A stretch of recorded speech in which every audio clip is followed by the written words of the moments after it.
All right, today elections were held in the Austrian state of Steiermark, and the results were nothing less than a landslide victory for the Austrian Freedom Party, the FPÖ. Now, these elections were kind of seen as a bellwether and a check on Austria's national politics following their national election that happened a few months ago. The coalition talks at the national level are having somewhat of an effect and do play a role here. Some of the voters might be angry and might vote for parties based on how the federal politics is treating that election result. But of course, there are still state issues at hand, and the governors in parties in power in these states are going to be up for re-election. And so this was the second of two elections following the national elections. The other one was in Vorarlberg, where the Austrian People's Party, the ÖVP, managed to hold on with minor losses, but the Freedom Party was able to make significant gains. Now, I first want to take a look at the results themselves. So, the Freedom Party came in first place with around 35% of the vote, and this was an increase of 17 points from the last election, where they only won 17% of the vote. They went from third place to first place and built over an 8-point lead over the Austrian People's Party, the ÖVP, which came in second with around 27% of the vote, a drop of around 10 points from the previous election. The Social Democrats were stagnant with minor losses of around 1 point, coming in third place with 21.4% of the vote. The minor parties actually suffered heavily in this election. The Greens lost around half their vote, dropping 6 points down to 6.2. The Communist Party of Austria, which is actually somewhat successful in this state, lost around a point and a half, coming around 4.4%, clearing the 4% threshold to win seats, but with no gains. The NEOS, the Liberal Party, was able to make minor gains, but overall won around 6% of the vote. Now, this is a big victory for the Austrian Freedom Party. This is only the second state in Austria that they have won first place in, the other one being Carinthia, where Jörg Haider won in the 1990s, and of course led it into the 2000s. But of course, the Austrian Freedom Party this year in 2024 has won nationally, both at the European elections and also the national elections themselves. And so the milestone has already been reached for, becoming the largest party in Austria, but this is their second state that they become first place in. And this is a major victory. It's not only first place, but it's first place by a wide margin of around 8 points. So they're clearly ahead of the Austrian People's Party. And these gains are very significant. Now, the polls had the Austrian Freedom Party winning this election, but not by this much. The highest poll was showing the Freedom Party at 33%, so them reaching around 35 is a slight overperformance. The Austrian People's Party is actually in line. A lot of the problem with the People's Party is they're suffering a loss in popularity after the collapse of the Sebastian Kurz government and the two following chancellors. You had a lot of scandals with the People's Party, and so they have lost a lot of their footing, and they have suffered losses because of the unpopularity at their party on the national level. And some of the states have been able to withstand that with minor losses, but this is of course not the case here. Now, I'll look at the coalition building later, but it is of course still possible that the Austrian People's Party could put forward a governor, and we could have a black, red, maybe green coalition. So this is not guaranteed the Freedom Party will take control of the state and their candidate will become governor, but it has put them in a very good position after this election, not only for the coalition talks in Steiermark, but also this is a very big symbolic victory for the party on the national level, and it shows that maybe some people are angry at the way the coalition talks have gone in the way that other parties have ruled out working with the Freedom Party despite them winning the national elections earlier or a few months prior. So if we take a look, I want to first look at the elections for Carinthia back in 1999. Like I said, this is the second time the Freedom Party has come first place in an Austrian state. Carinthia is a kind of small southern state, or a state in the south of Austria, and their leader, Jörg Haider, was very popular at the time. He became the leader of the Freedom Party itself, but remained a kind of state politician. He was elected governor first in 1989 as the second largest party, then he came back in 1999, and this was the first election where the Austrian Freedom Party won at a state level.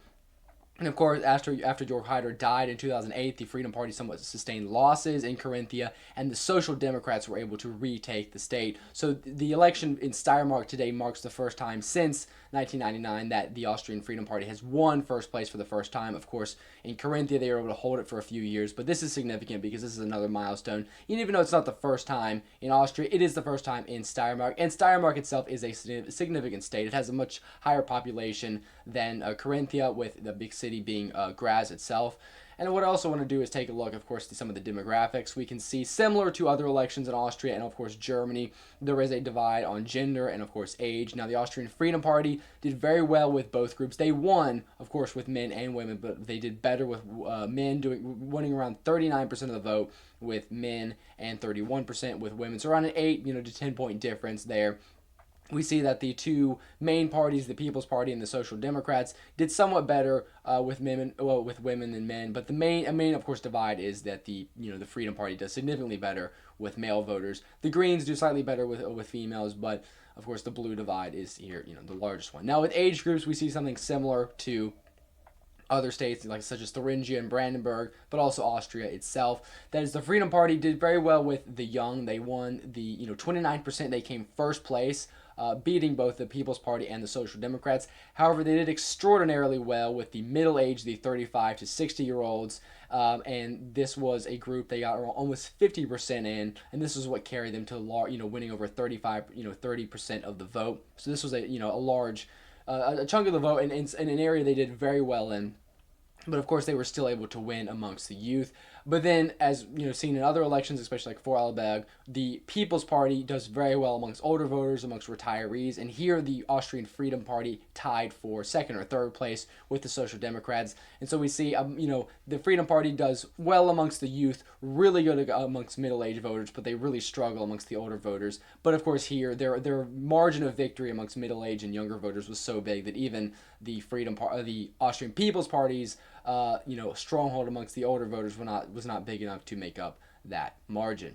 So if we take a look at the map of Steiermark, we can see that most of the countryside, most of the rural areas themselves are blue for the Austrian Freedom Party, with one exception, or two exceptions, and one of those being Graz. Now, Graz is the state capital. It is a city that is, a medium-sized city in Austria, and we have, with the results, the Austrian People's Party came first place with 22%, suffering minor losses. The Social Democrats actually were able to make some gains here, largely off of the large losses from the Greens, which dropped around 10 points here. So the Greens lost more in Graz city than they did on the national level itself, and we can see that some of those results went to the Social Democrats. But of course, the Social Democratic losses everywhere else were not, were big enough to make this a net negative, and they were able to lose.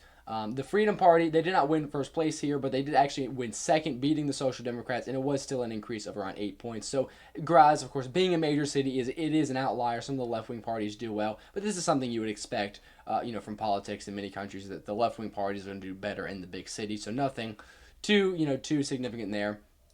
And if we take a look at this, we can see that the coalition talks did play a major role. And this is, of course, how much of, how the population perceives the coalition talks on the federal level, and this is per party. And we can see that the overwhelming majority of Freedom Party voters, those who voted for the Freedom Party in Steiermark, were very angry at the way coalition talks were being held. And even amongst Social Democrats and the Austrian People's Party voters, a lot of them are very dissatisfied. And so what this shows that there was likely a lot of voters that ended up voting for the Freedom Party out of their anger. Maybe they realized that that after the Freedom Party winning the national elections and they weren't going to take part in the coalitions, that the Social Democrats and the Austrian People's Party were going to work without them. Maybe some voters were angry. They didn't want to see the Freedom Party excluded.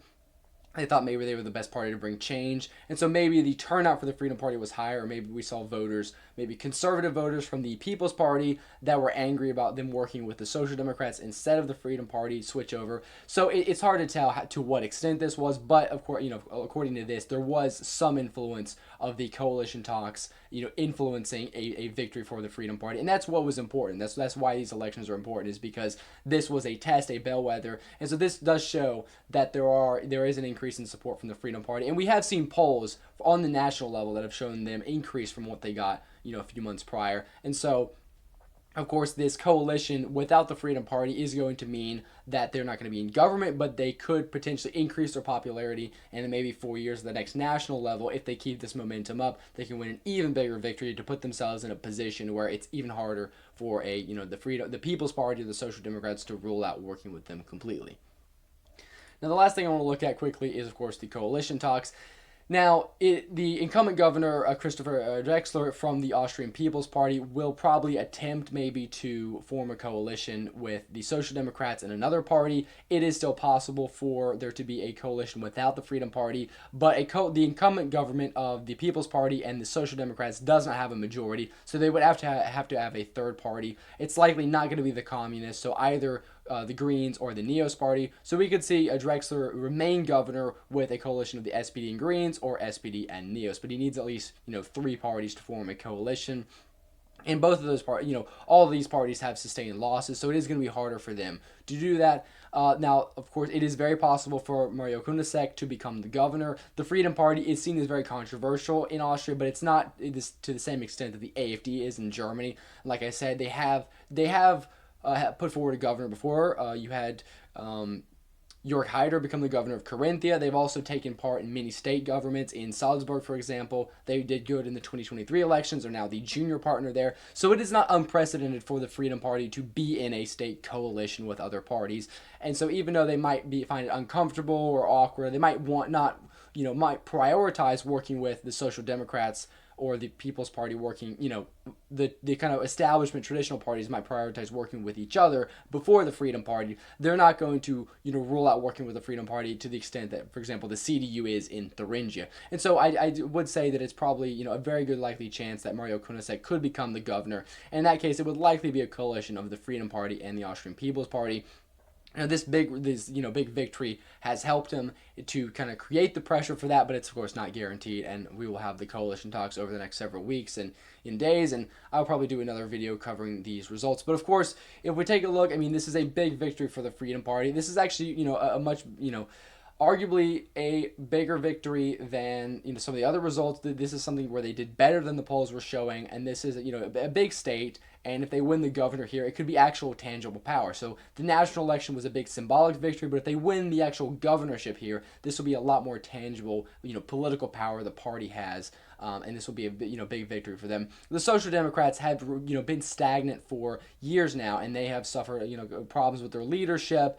And so it's not a totally disastrous victory for them. They are still at over 20%, but they are not growing at all. And so they are going to need, they're have a lot of issues and probably talks within the party. They will probably see leadership changes soon enough. But this is kind of in line with what we'd expect from the polls and also from the recent elections in Austria. So I wanted to just cover this, and these are the results. And of course, we also have a few other elections I wanted to cover. There is elections in Ireland later this week, and I would probably do a video on that. The Irish election system does take a long time to count with the ranked choice voting, so it'll probably be a few days after that we'll have the final results. And of course, I will also do a video on the Romanian presidential elections. I'll probably wait till the first round, and I'll probably do a video before the second round doing a recap of the first round and then looking what we can expect for the second round, and then doing another video based off the runoff. So that's going to be it for this video, and I will see you all in the next one. If you like these videos, please like, share, subscribe, and I will see you all in the next one. Thank you for watching.